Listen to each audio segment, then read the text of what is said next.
Hello सभी माताओं एवं बहनों को गुड मॉर्निंग। और आज महिला पर्यवेक्षक कंप्यूटर की क्लास है और टॉपिक की बात करें तो टॉपिक है एमएस ऑफिस। हम आप सभी के लिए लेकर आ गए हैं एमएस ऑफिस के अंतर्गत एमएस वर्ड और एमएस एक्सेल, ये सारे टॉपिक कवर किए जाएंगे। और आप ये सीरीज जो है 1000 एमसीक्यू का जो टारगेट है, इसमें सीरीज हम चला रहे हैं टॉपिक वाइज, आपको एमसीक्यू के माध्यम से जो क्लासेस है वो प्रोवाइड की जा रही हैं। और पार्ट 2 क्लास नंबर 2 है इतिहास की क्लास, जो हमने ऑलरेडी करा दी है, हमारे चैनल पर ऑलरेडी डल गई है। तो आप लोग जिन लोगों ने नहीं देखा है वो जाके देख सकती हैं। और आप सभी लोग स्वस्थ होंगे, अच्छे होंगे और तैयारी अपनी अच्छे से कर रहे होंगे। तो और जो माता एवं बहनें नहीं हैं जिन्होंने अभी तक हमारे चैनल को सब्सक्राइब नहीं किया है, वो लोग चैनल को सब्सक्राइब जरूर कर लें और साथ ही बेल आइकन भी प्रेस कर लें, क्योंकि हम आप लोग के लिए ऐसे ही डेली महिला पर्यवेक्षक की क्लासेस लेके आते हैं सभी टॉपिक की। तो चलिए स्टार्ट करते हैं आज की क्लास। क्वेश्चन नंबर फर्स्ट है, उस प्रोग्रामिंग भाषा का नाम बताएं जिसमें माइक्रोसॉफ्ट वर्ड लिखा गया है। माइक्रोसॉफ्ट वर्ड किस प्रोग्रामिंग भाषा के तहत लिखा गया है? इसमें आपके ऑप्शन दिए गए हैं। इसका जो राइट आंसर है option B, C plus plus भाषा में माइक्रोसॉफ्ट वर्ड लिखा गया है। ठीक है, फिर इसके बारे में आगे बात कर लेते हैं। सी प्लस प्लस प्रोग्रामिंग भाषा का व्यापक रूप माइक्रोसॉफ्ट में उपयोग किया जाता है और सी प्लस प्लस में सामान्य उद्देश्य, ऑब्जेक्ट ओरिएंटेड और जेनरिक प्रोग्रामिंग सुविधाएं हैं जो निम्न स्तरीय मेमोरी मैनिपुलेशन के लिए सुविधाएं प्रदान करती हैं। उसके बाद क्वेश्चन नंबर सेकंड देख लेते हैं। क्वेश्चन सेकंड है, एमएस एक्सेल 2007 में कौन सा मेनू गोल सीक कमांड रखता है? इनमें से कौन सा मेनू है जिसके माध्यम से गोल सीक कमांड देते हैं? तो इसका जो राइट आंसर है ऑप्शन डी है, इनमें से कोई नहीं है। गोल सीक कमांड की बात करें तो एमएस एक्सेल 2007 में गोल सीक कमांड को मेन्यू टैब के डेटा के अंतर्गत रखा जाता है। इसमें नहीं है, इंसर्ट है, होम है, फार्मूला है, लेकिन डेटा अगर होता तो ये जो आंसर है ये आपका राइट आंसर होता। ठीक है, डेटा के अंतर्गत रखा जाता है। डेटा मेनू पर क्लिक करें, व्हाट इफ एनालिसिस पर जाएं, व्हाट इफ एनालिसिस पर क्लिक करें और गोल सीक विकल्प चुनें, तब आपका गोल सीक जो विंडो है वो ओपन हो जाएगा। उसके बाद क्वेश्चन नंबर 3 देख लेते हैं। क्वेश्चन नंबर 3 दिए गए है कि गटर मार्जिन क्या है? गटर मार्जिन इनमें से क्या है? आपके ऑप्शन ये दिए गए हैं। इसका जो राइट आंसर है ऑप्शन सी है, मार्जिन को प्रिंट करते समय पेज की बाइंडिंग साइड में जोड़ा जाता है। गटर मार्जिन का क्या मतलब होता है? तो मार्जिन को जब प्रिंट करते हैं तो उस समय बाइंडिंग साइड में जोड़ा जाता है। ठीक है, कागज के हिस्से की भरपाई के लिए गटर मार्जिन एक टाइपोग्राफिक शब्द है जिसका उपयोग पेज लेआउट में जोड़े गए अतिरिक्त मार्जिन को निर्दिष्ट करने के लिए किया जाता है।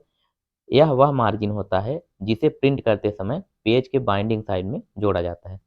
तो ये क्वेश्चन इंपॉर्टेंट है, ये आप लोग याद रखिए, गटर मार्जिन से क्या संबंधित है। ठीक है, उसके बाद क्वेश्चन नंबर 4 देख लेते हैं। क्वेश्चन नंबर 4 है, एमएस वर्ड में 4 प्रकार के मेल मर्ज मुख्य डॉक्यूमेंट हैं। एमएस वर्ड में जो मेल मर्ज है वो 4 प्रकार के मुख्य डॉक्यूमेंट है, जिसमें आपका राइट आंसर ऑप्शन डी है। फॉर्म लेटर हो गया, एनवेलप हो गया, मेलिंग हो गया और लेबल और डायरेक्टरी। ठीक है, तो ये जो 4 ऑप्शन प्रकार हैं मेल मर्ज के, मुख्य रूप से ये हैं। ये काफ़ी इंपॉर्टेंट क्लास है क्योंकि एमएस ऑफिस की क्लास है, उसमें एमएस वर्ड और एमएस एक्सेल के टॉपिक जो है वो लिए गए हैं। तो आप लोग इसको जरूर देख लीजिए। फिर इसमें आगे बताया गया है कि 4 प्रकार के मेल एमएस वर्ड में मुख्य डॉक्यूमेंट मर्ज करते हैं। फॉर्म लेटर हो गया, एनवलप, मेलिंग, लेबल और डायरेक्टरी होते हैं। ठीक है, यही हमने आपको बताया। उसके बाद क्वेश्चन नंबर 5 देख लेते हैं। Question number 5, MS power point आधिकारिक तौर पर कब शुरू किया गया था? एमएस पावर पॉइंट जो है कब शुरू किया गया था? इसका राइट आंसर है ऑप्शन ए है, 22 मई 1990 को एमएस पावर पॉइंट जो है शुरू किया गया था। और माइक्रोसॉफ्ट के पावर पॉइंट के संस्करण को आधिकारिक तौर पर माइक्रोसॉफ्ट ऑफिस स्वीट के भाग के रूप में 22 मई 1990 को लॉन्च किया गया था। ठीक है, क्वेश्चन नंबर 6 देख लेते हैं। डॉक्यूमेंट की अपीयरेंस को बदलना कहा जाता है। डॉक्यूमेंट की अपीयरेंस को बदलना क्या कहा जाता है? आपके ऑप्शन दिए गए हैं, प्रूफिंग, एडिटिंग, फॉर्मेटिंग या उपरोक्त सभी। इसका जो राइट आंसर है ऑप्शन सी, फॉर्मेटिंग जो है वो डॉक्यूमेंट की अपीयरेंस को बदलना होता है। ठीक है, उसके बाद ठीक है, किसी डॉक्यूमेंट की उपस्थिति को बदलना फॉर्मेटिंग कहलाता है। टेक्स्ट फॉर्मेट करने के लिए होम टैब पर उपलब्ध फॉर्मेटिंग विकल्पों का उपयोग किया जा सकता है। क्वेश्चन नंबर 7 है कि निम्नलिखित में से कौन सी श्रेणी में MS power point 2007 custom animation में मिलती है? आपकी ऑप्शन दिए गए हैं। इसका जो राइट आंसर है ऑप्शन सी, एंट्रेंस जो है इसके माध्यम से MS power point 2007 custom animation मिलती है। पावर पॉइंट में सभी एनिमेशन को 4 प्रकार में विभाजित किया गया है। जैसे एंट्रेंस हो गया, एक आपका एंट्रेंस है, दूसरा है एम्फेसिस हो गया, तीसरा है एग्जिट और चौथा जो है वो मोशन पथ है। किसी स्लाइड ऑब्जेक्ट को स्लाइड के अंदर प्रवेश करने के लिए एंट्रेंस एनिमेशन का उपयोग किया जाता है। ठीक है, स्लाइड के अंदर प्रवेश करने के लिए एंट्रेंस एनिमेशन का प्रयोग किया जाता है। उसके बाद क्वेश्चन नंबर 8 देख लेते हैं। क्वेश्चन नंबर 8 दिए गए है कि एक्सेल में निम्नलिखित में से कौन सा पद एक सेल से जुड़े व्याख्यात्मक टेक्स्ट का वर्णन करता है? इसका राइट आंसर है ऑप्शन बी, कमेंट जो है वो, कमेंट जो है इसका राइट आंसर है, वो एक पद से जुड़े सेल की व्याख्यात्मक टेक्स्ट का वर्णन करता है। अब कमेंट एक्सेल में एक सेल से जुड़ी व्याख्यात्मक टेक्स्ट का वर्णन करता है। एक्सेल स्प्रेडशीट में एक कमेंट टेक्स्ट बॉक्स दिखाई देगा जहां आप अपनी नई कमेंट टाइप कर सकते हैं। फिर क्वेश्चन नंबर 9 देख लेते हैं। क्वेश्चन नंबर 9 है, किस प्रकार के चार्ट एक्सेल प्रोड्यूस उत्पन्न करते हैं? किस प्रकार के चार्ट हैं जो एक्सेल के माध्यम से उत्पन्न होता है? तो इसमें आपके ऑप्शन दिए गए, इसका जो राइट आंसर है ऑप्शन सी है। बार चार्ट, लाइन ग्राफ और पाई चार्ट, ये तीनों जो है जो एमएस एक्सेल है वो उत्पन्न करता है। इसके अलावा कुछ और चार्ट हैं, जैसे कि चार्ट के प्रकार जो है एक्सेल प्रोड्यूस कर सकता है। तो पाई कॉलम हो गया, लाइन, बार एरिया, स्कैटर और अन्य चार्ट भी हैं। बार चार्ट हो गया, लाइन ग्राफ हो गया और पाई चार्ट है ही, और कॉलम भी एक चार्ट है वो भी होता है, और स्कैटर भी इसमें इंक्लूड कर लीजिए आप लोग।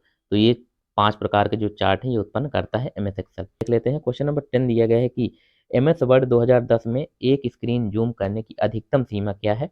ये आपके ऑप्शन दिए गए हैं। इसका जो राइट आंसर है ऑप्शन डी, इनमें से कोई नहीं। जबकि एमएस वर्ड 2010 में जो स्क्रीन जूम करने की अधिकतम जो सीमा है वो 500% है। तो इसका राइट आंसर क्या है? 500%। ठीक है, आप लोग को ध्यान रखना है। और एमएस वर्ड 2010 की जूम की न्यूनतम जो सीमा है वो कितनी है? तो 10% रखी गई है। न्यूनतम सीमा 10% और मैक्सिमम पूछे अधिकतम तो 500% रखी गई है। उसके बाद क्वेश्चन नंबर 11 देख लेते हैं। क्वेश्चन नंबर 11 दिया गया है कि एमएस पावर पॉइंट की फाइलों का एक्सटेंशन क्या होता है? एमएस पावर पॉइंट का जो फाइलों का एक्सटेंशन है वो क्या होता है? इसका राइट आंसर है ऑप्शन बी, पीपीटीएक्स जो है एमएस पावर पॉइंट जो फाइल है उनका एक्सटेंशन होता है। और पीपीटीएक्स एमएस पावर पॉइंट का, और डीओसीएस एमएस वर्ड का होता है। ये जो डीओसीएस इसमें लगा देंगे तो ये जो है ये एमएस वर्ड का एक्सटेंशन होता है, ये ध्यान रखिएगा। ये सारे क्वेश्चन बहुत इंपॉर्टेंट है, तो आप लोग जरूर देख लीजिएगा और अच्छे से इनको करिएगा। फिर क्वेश्चन नंबर 12 है, एमएस ऑफिस 2007 में कौन सा विकल्प मेनू विंडो को दो भागों में विभाजित करने के लिए उपयोग कर सकते हैं? आपके ऑप्शन ये दिए गए हैं। इसका जो राइट आंसर है option D, view and split. View में जाएंगे, उसके बाद स्प्लिट करेंगे तो जो ये डिस्प्ले है दो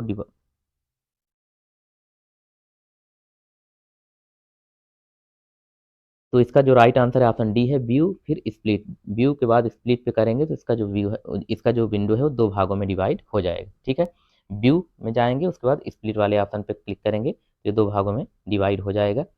फिर उसके बाद इसमें आगे देख लेते हैं, एमएस ऑफिस 2007 में विंडो को दो भागों में विभाजित करने के लिए व्यू मेनू का उपयोग किया जा सकता है। व्यू पर क्लिक करने के बाद स्प्लिट पर जाएं, इसे क्लिक करने पर विंडो जो है वो दो भागों में विभाजित हो जाएगी।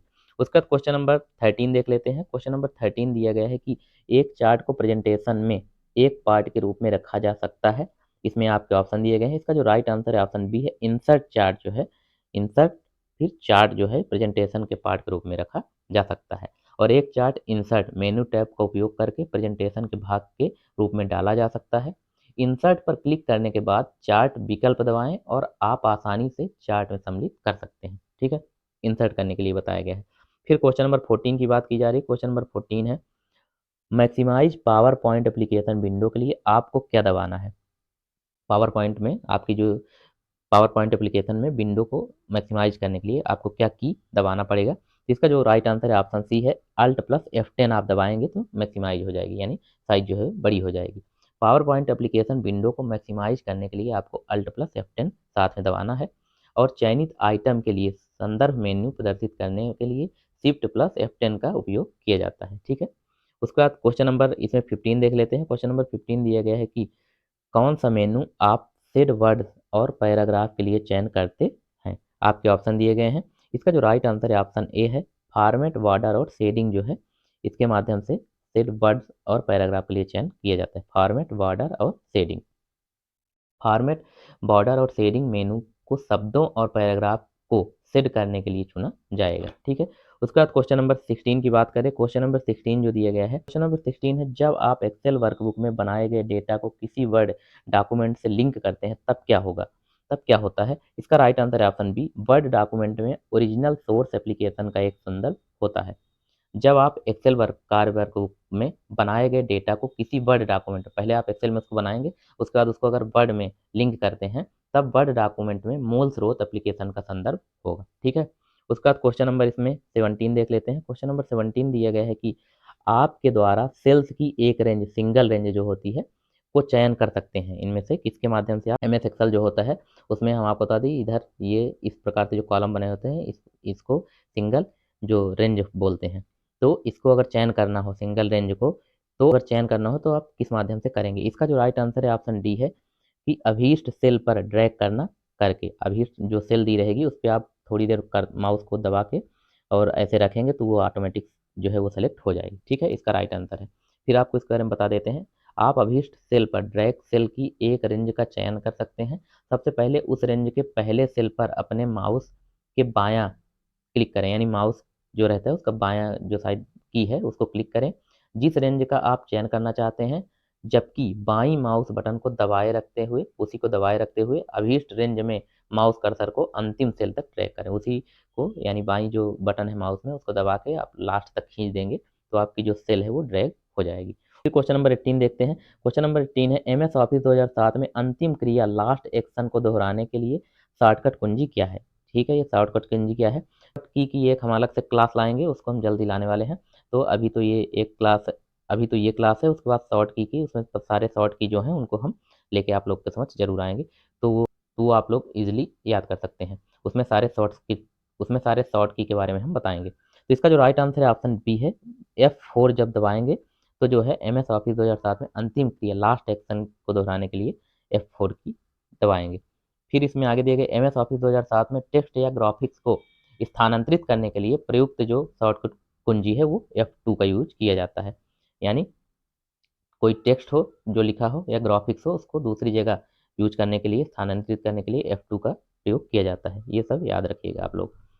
फिर उसके बाद क्वेश्चन नंबर 19 की बात करते हैं। क्वेश्चन नंबर 19 है, मौजूदा प्रेजेंटेशन में नई स्लाइड बनाने के लिए क्या करना होगा। इसका जो राइट आंसर है ऑप्शन बी है, होम फिर न्यू स्लाइड। होम में जाना है, उसके बाद न्यू स्लाइड पे जाना है, तो आपकी जो नई स्लाइड है वो आ जाएगी। इसमें आपको होम टैब पर क्लिक करने पर एक नई स्लाइड विकल्प मिलेगा। उस विकल्प पर क्लिक करने के बाद मौजूदा प्रेजेंटेशन में एक नई स्लाइड बना सकते हैं। उसके बाद क्वेश्चन नंबर 20 देखते हैं। क्वेश्चन नंबर 20 दिया गया है कि पावर पॉइंट को आधिकारिक तौर पर 22 मई 1990 को लॉन्च किया गया था, ऊपर हमने ये बताया। उसी दिन माइक्रोसॉफ्ट ने निम्न में से कौन सी विंडो लॉन्च की थी। जिस दिन पावर पॉइंट लॉन्च की गई थी आधिकारिक तौर पर 22 मई 1990, उसी दिन माइक्रोसॉफ्ट ने अपनी कौन सी विंडो लॉन्च की थी। इसका राइट आंसर है ऑप्शन बी, विंडो जो 3.0 है ये लॉन्च की गई थी। ठीक है, पावर पॉइंट को आधिकारिक तौर पर 22 मई 1990 को उसी दिन लॉन्च किया गया था, जबकि माइक्रोसॉफ्ट ने विंडो 3.0 को उसी दिन लॉन्च किया था। ठीक है, इसका जो राइट आंसर है ऑप्शन बी हो गया। उसके बाद क्वेश्चन नंबर 21 देखते हैं। क्वेश्चन नंबर 21 दिया गया है कि एमएस एक्सेल में चुना हुआ क्षेत्र जो B1 से शुरू होकर जी कॉलम की लाइन नंबर 10 तक जाएगा, उसे कैसे लिखेंगे। इकट्ठा आपको एमएस एक्सेल में लिखना है, तो इसको कैसे लिखेंगे। तो इसका जो लिखने का तरीका है, इसका राइट आंसर ऑप्शन डी है, B1 रेसो G10 आपको लिखना है। ये ऑटोमेटिक यहाँ से यहाँ तक कॉलम ले लेगा।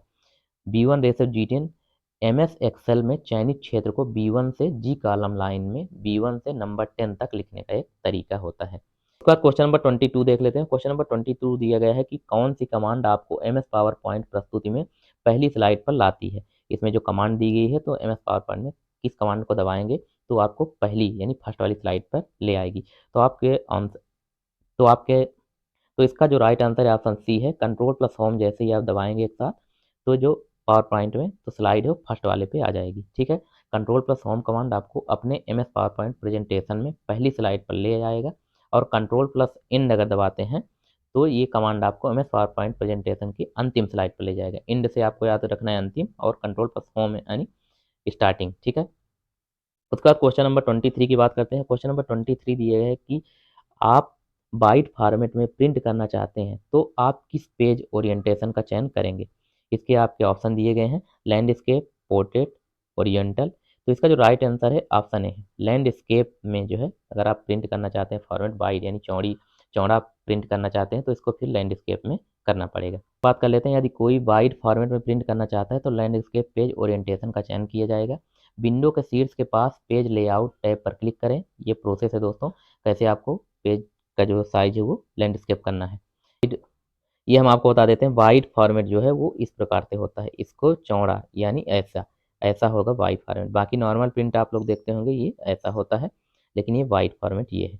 ठीक है, फिर इसके बाद इसमें देख लेते हैं, विंडो के शीर्ष के पास आप ले जाएं, फिर पेज लेआउट टैब पर क्लिक करें और फिर पेज सेटअप समूह में मार्जिन विकल्प पर क्लिक करें, फिर लैंडस्केप विकल्प पर क्लिक करके आप इसको प्रोसेस को कर सकते हैं। उसके बाद क्वेश्चन नंबर 24 देख लेते हैं। क्वेश्चन नंबर जो 24 है दिया गया है कि निम्न में से कौन सा एक्सटेंशन प्रदर्शित करता है कि एक फाइल एक वर्ड डॉक्यूमेंट है। वर्ड डॉक्यूमेंट इनमें से कौन सी है? तो अभी हमने आपको ऊपर बताया था, इसका जो राइट आंसर है ऑप्शन डी है। डॉक्स जो है ये वर्ड फाइल होती है, ठीक है। जो डॉक्स है ये वर्ड फाइल होती है। एमएसडब्ल्यू की बात करें तो एमएसडब्ल्यू जो है कोरल पेंटर द्वारा बनाई गई रंग फाइल होती है। इसका एक्सटेंशन ये है, जो डिजिटल आर्ट को चित्रित करने के लिए उपयोग किया जाता है। फिर क्वेश्चन नंबर 25 देख लेते हैं। क्लिप आर्ट के संबंध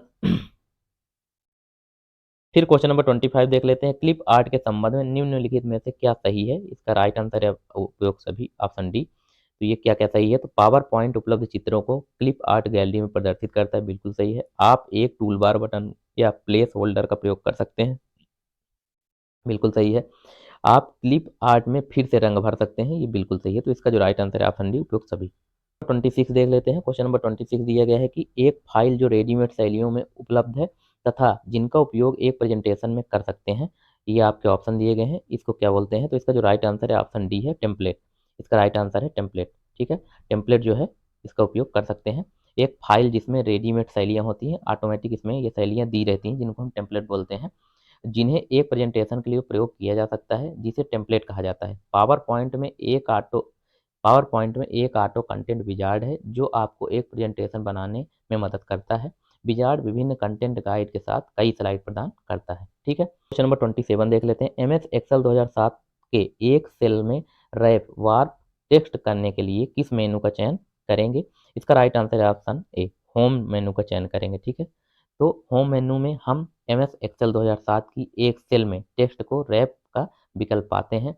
उन सेल का चयन करके जिनमें किसी टेक्स्ट को रैप करना चाहते हैं, उस पर राइट क्लिक करें और फिर पॉपअप मेनू में वार्प टेक्स्ट चुनें, ठीक है। राइट क्लिक करने के बाद आपको वार्प टेक्स्ट चुनना है। जब फॉर्मेट सेल दिखाई देता है तब अलाइनमेंट टैब चुनें और फिर वार्प टेक्स्ट चेक बॉक्स पर क्लिक करें, तो आपका सामने वार्प टेक्स्ट आ जाएगा। उसके बाद क्वेश्चन नंबर 28 की बात करें। क्वेश्चन नंबर जो 28 है, तो हैंड आउट्स में हेडर व फुटर डालने के लिए किसका प्रयोग किया जाता है? आपके ऑप्शन दिए गए, इसका जो राइट आंसर है ऑप्शन बी है। नोट्स एंड हैंड आउट के लिए हेडर एंड फुटर डालने के लिए प्रयोग किया जाता है। नोट्स और हैंड्स आउट का उपयोग हैंड्स आउट में हैंड आउट्स और फुटर को रखने के लिए किया जाएगा। इंसर्ट कुंजी पर क्लिक करने के बाद हेडर और फुटर पर जाएं और फिर नोट्स और हैंड आउट्स कोई भी हेडर और फुटर को इंसर्ट कर सकता है। उसके बाद क्वेश्चन नंबर हम 29 देख लेते हैं। क्वेश्चन नंबर 29 दिया गया है कि एमएस वर्ड में द सोर्स टूल किसके लिए उपयोग किया जाता है? आपके ऑप्शन दिए गए हैं। इसका जो राइट आंसर है ऑप्शन सी है। समानार्थक शब्द और विलोम शब्द के लिए जो है द सोर्स टूल का यूज किया जाता है ये एमएस वर्ड में, ठीक है। नंबर 30 जो कि एमएस वर्ड का लास्ट क्वेश्चन है, लेकिन अभी ये पार्ट 1 है, इसका पार्ट 2 भी अभी 30 क्वेश्चन और हम लेके आएंगे, क्योंकि इसी एमएस ऑफिस और एमएस वर्ड और एमएस एक्सेल से ही इस समय क्वेश्चन ज़्यादा पूछे जा रहे हैं, तो आप लोग कर ले जाएं तो अच्छा रहेगा। उसके बाद क्वेश्चन नंबर 30 की बात करते हैं। हेडर बनाने के लिए आप कौन से मेनू का चयन करते हैं एमएस ऑफिस 2003 में? ठीक है, ये देख लीजिएगा, एमएस ऑफिस 2003 की बात कर रहा है। इसका जो राइट आंसर है ऑप्शन डी है, व्यू हेडर और फुटर। इसके माध्यम से हम हेडर बनाने के लिए मेनू का चयन करते हैं। एमएस ऑफिस 2003 में हेडर बनाने के लिए व्यू हेडर और फुटर मेनू का चयन किया जाएगा।